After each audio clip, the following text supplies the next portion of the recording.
Good morning. Welcome back to Redefining the Low Country.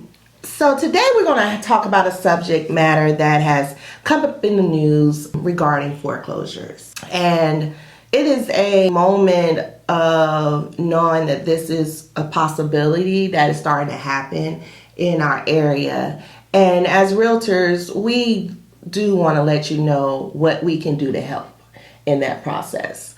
The current article was about how there was 51% of foreclosures increase from last year. Can y'all believe that? So it's a 51% increase from last year? Mm-hmm. Yeah, That's significant. Yeah, it sounds like a big number. It is. And currently, I know working a lot of foreclosure systems, last time I checked, there were about 1,700 list pendants filed within the Tri-County. So we're talking about Charleston, Dorchester, and Berkeley County. Wow. So that is, and you know, with our economy, there are constantly saying inflation is going up, and they're constantly raising prices to everything, but we're starting to see it hit us. It's hitting us in our pockets. And with that, it is hitting the homeowners now. I know my property taxes have gone up. Yeah. Our homeowners insurance have gone up. Talk about insurance. Oh my God. Food prices have gone up. Bread, eggs. Yeah, everything's going up for sure. Butter. Oh gosh. So with that, I know if it is one bill can affect a person's household, and then that is where it determines what get paid first. We always know you have to have a roof over your head, but I can understand when times can get rough where you're determining what bill should be paid. And also you have the mindset of, I'm going to get paid again and then I can get caught up. Right. And I think that's what happens a lot. Right. Where I was in the days where foreclosures were on the rise because of the market crash. And we dealt with a lot of people who had ARMs, and those were where it's adjustable rates. But we're not dealing with adjustable rates this go around. A lot of people actually have low rates, but it is the increase of everything else that's Day-to-day causing life it. with everything increasing. That makes sense. Yeah. And, you know, credit card bills on the rise. So we're wanting today to just kind of sit and talk about foreclosures. Some might understand what a foreclosure is. Some people might not. But this here is just to give you an understanding, but also show you that we are fully educated and know the process and know how to help with the process. So that leads into the first question. It sounds like it could be avoidable. So what exactly is a foreclosure? Okay. First, I've been certified as a short sale foreclosure agent, which means I've gone through extensive training on understanding the process for a short sale as well as for a foreclosure. And what happens with a foreclosure is I can only speak for the state of South Carolina because you're well aware that every state, either you're going to be an attorney state or you're a title state. So we're an attorney state, which means you have to close with an attorney and your deed is filed at the courthouse. So with that, in order for the bank to take your home, they have to go back through the courts.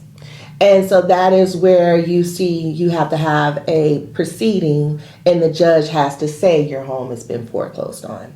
So there's a full process there. Usually that process determines with the bank. So there are some banks that will do a list pendings after 60 days. Okay. And a list pendings is you were late. You're 30 to 40, 60 days late. So we're filing this piece of paper that is notifying the courts that we're wanting to proceed with foreclosure, which is taking back your property. That means it's not taking back the property of just how much you owe, should I say. So say, for instance, if you owe $150,000, they are stating that you owe $150,000. Not whatever you're late.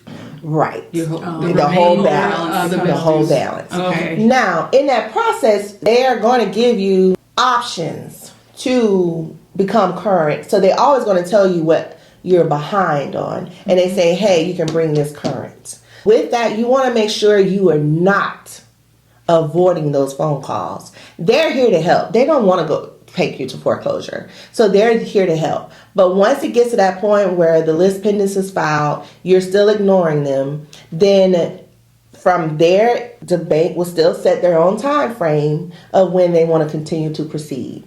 And that can happen within 30 days. I've seen people go 3 months. I've seen 6 months. I've even seen someone 2 years. Ooh, okay.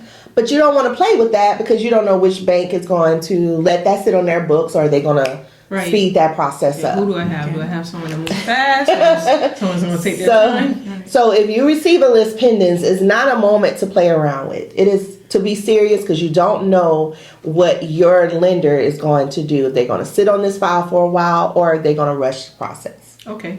Time is and of they the have that essence. right to do that. And so if a homeowner is in that situation, they can call an agent like our team with you, and you can help slow down the process, or like how do you bring it back? How do you now reel it back into, okay, I don't have to get out of my home. I'm not going to lose my home. What does that look like? Okay. First, definitely give us a call. And I always tell everyone, let's sit down and really look at the situation. Mm-hmm. You really have to be truthful with yourself. Mm-hmm. Reasoning is, for instance, say you lost your job, but you currently have a new job. So you've fallen behind for 1 or 2 months, but the problem is they want to let you pay the full amount up front. So that's why you're staying behind. So what I mean by that is, say for instance, you were 3 months behind, you got a list pending. So let's just keep the number simple. You owe them $6,000. That was $2,000 a month. Mm-hmm. And they're saying, we're not going to accept $2,000. We're not going to accept $3,000. We want the full $6,000. Okay. But you're saying, but I have a job now, and I'm making money, and I know I can afford this, but they're asking for me to pay this $6,000 right now. I can't afford it. So that is where we will go to the bank, and we'll help negotiate with you, with the lender, by saying, hey, can we get on a payment plan? Can you accept partial payments? B, can we do a loan modification? And those loan modifications, A, they can tack it onto the back. I don't always suggest that, but find a way to increase your payment. So instead of you paying $2,000, maybe they want you to pay $2,500 until that $6,000 is taken care of. That was in arrears. Okay. So that's one thing, but you won't truly know that if you really haven't done analysis on your current process of, was this just for a moment? And I'm back on my feet.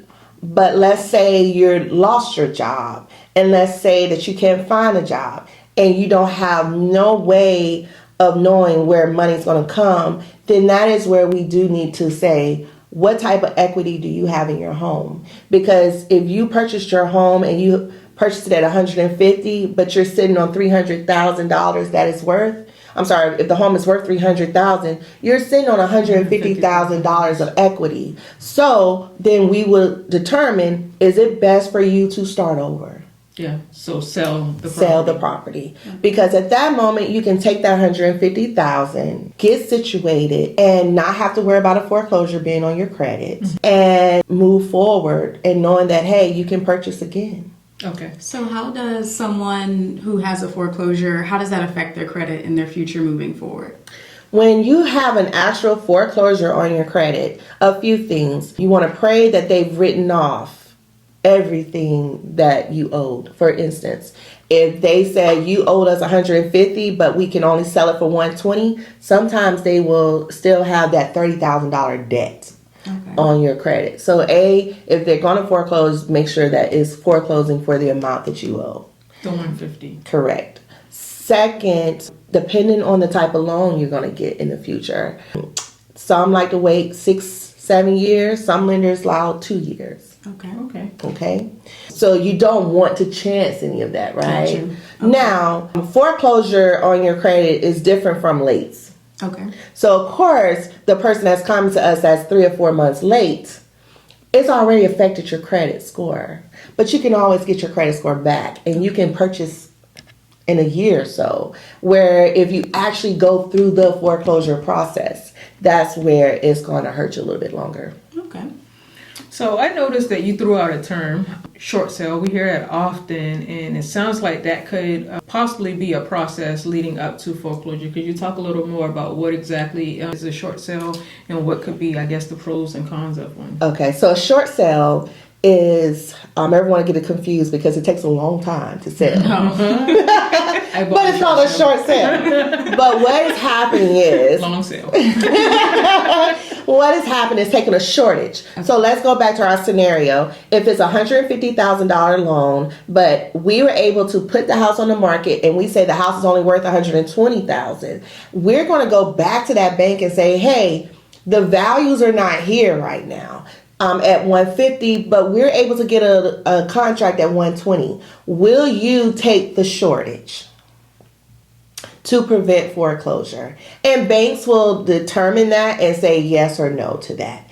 And that's why it takes a longer process, because it's having to go through so many different departments for them to say, yes, we will accept that $120,000 offer. Mm-hmm. Okay. And that doesn't mean, say, for instance, you had a credit card lien. We got to negotiate that. If you have an HOA lien because you haven't paid your HOA fees, we have to negotiate that. So all of that has to be within that $120,000. Okay. Commissions as well for the realtors as well. So, but again, it prevents foreclosure. So it is a moment of, I need to get out. I am going to be upside down. So you think about it, you're upside down in the car, you're upside down in the house. Right. So, and I'm glad you brought that up, because the scenarios we were giving were mainly on people who have equity in their home. Mm-hmm. Say, for instance, if this is currently new, like you've only purchased your home within a year or two and you don't have the equity yet, then that is where you are upside down. Gotcha. So that is where we would come in and discuss a short sale, because again, a short sale only lasts for 2 years. You can purchase a home within 2 years after a short sale. So I'd rather you go that route versus a foreclosure. I bought a short sale, so I know that process. We went under contract in March and closed in November. Wow, that was a long process. Yes, it is a very long process. But one great thing is you're holding the bank up, so they will not foreclose on the property. So that is where, as realtors, we're going to do what it takes to prolong the foreclosure process. So that is, hey, let's try to do a loan modification. Oh, that didn't work. Uh-huh. Hey, let's try to do a short sale. But I would also say, if you know for sure that you cannot afford this home anymore, you got to be real with yourself and know it might be best to sell quickly and walk with your equity, because you do not get your equity if you foreclose. Gotcha. Right.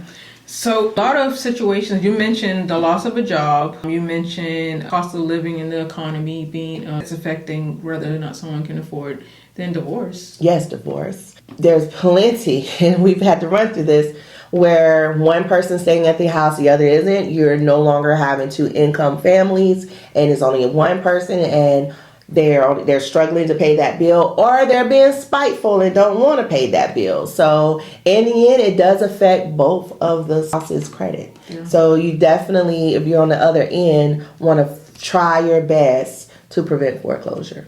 Okay.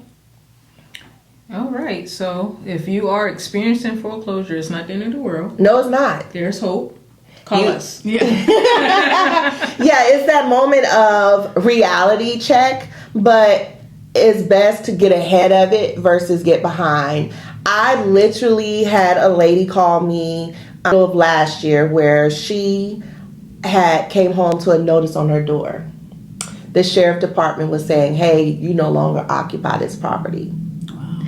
And she was like, well, but I'm still trying to negotiate with him. If it has made it and that judge has said it's foreclosed on, and just like that piece of paper say you're trespassing. Wow. We don't want you to call us then. Mm-hmm. We want you to call us the day that you know for sure that you can't pay this bill, or the day you're feeling like I don't even know what to do. Mm-hmm. We can help with those options. If it is loan modifications, if it is a short sale, or if it is, hey, let's start over and let's get you into a place that's comfortable that you can afford.